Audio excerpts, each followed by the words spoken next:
Bulinga 11 omwezi ogw'Ekkumi, Uganda yegatta ku nsi yonna okukuza olunaku lw'omwana omuwala oluyitibwa International Day of the Girl Child, era luno lukuzibwa buli mwaka okusobola okuzzaamu abaana essuubi. Kyokka ekyennaku we butuukidde kati ng'abawala bangi bavudde mu masomero oluvannyuma lw'okufuna embuto nga tebannaba kwetuuka. Embeera eno yeeraliikiriza nnyo abakulembeze b'ekibuga Mbarara olw'omuwendo gw'abaana abawala okweyongera okulinnya. Kyokka ng'ekyennyamiza ennyo kwe kubanga abazi bafunisa abasajja bakulu abamu baŋŋanda zaabwe, ekintu ekyongedde okutyoboola eddembe lyabwe. Omanyi omuwala bamulimbalimba, bw'afunayo amuwaayo kaamuwaayo, kati ng'agamba nti ngenze n'oyo nekimuleetera okuzaala ng'akyali mwana muto ate nga teyeesobola, ate n'oyo amutute naye aba teyeesobola. Abantu bagenda kwekweka eyo ez'abasajja bakulu. Olusi abamu kyannaku bakitaawo abwe baba anko baabwe oba baliraanwa, kati kitegeeza nti bw'olaba omuwendo gw'abaana abawala balina embuto, abamenyi b'amateeka bali eyo mabega. Wadde nga gavumenti yayisa ekiragiro ekikkiriza abaana abawala abazadde okudda mu bibiina basome, abakulembeze bagamba nti abazadde n'abaana bano beetaaga okwongera okusomesebwa okulaba nga bamatizibwa basobole okudda ku masomero, kibayamba okuba n'ebiseera eby'omu maaso nga bitangaavu. Tibaliyo mu masomero bonna bazaala bakyali waka.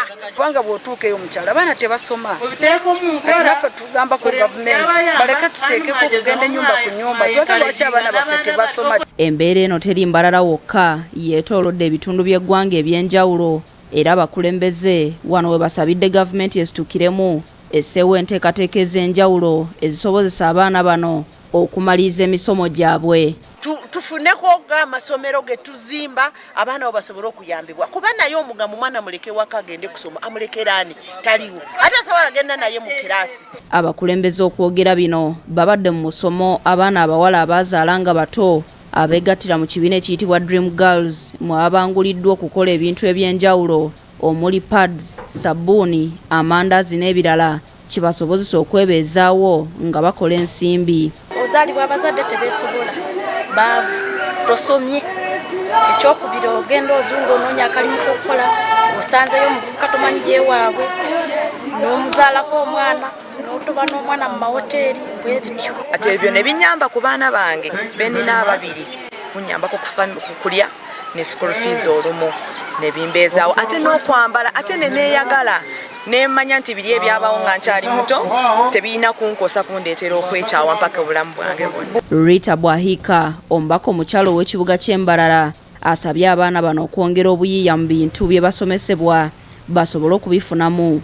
Kati gwe kwata sabuni yoyo akadomola gipime mu bikopo, kuba abakyala bagyetaaga kwoza, bagyetaaga kusimula amayumba. Oli bw'aba tasobola ekidomola ekya mitwalo 2 gwe gipime bulungi otaddemu ekibalo, otunde ekikopo ogenda kwesanga sabuni akoze eki aweddewo. So they inevitable ebakuhandiika na n'ebintu ebitwaba healers dreams za engano biki kukola mandazi, chapati, cakes nibahandiika, they have their records.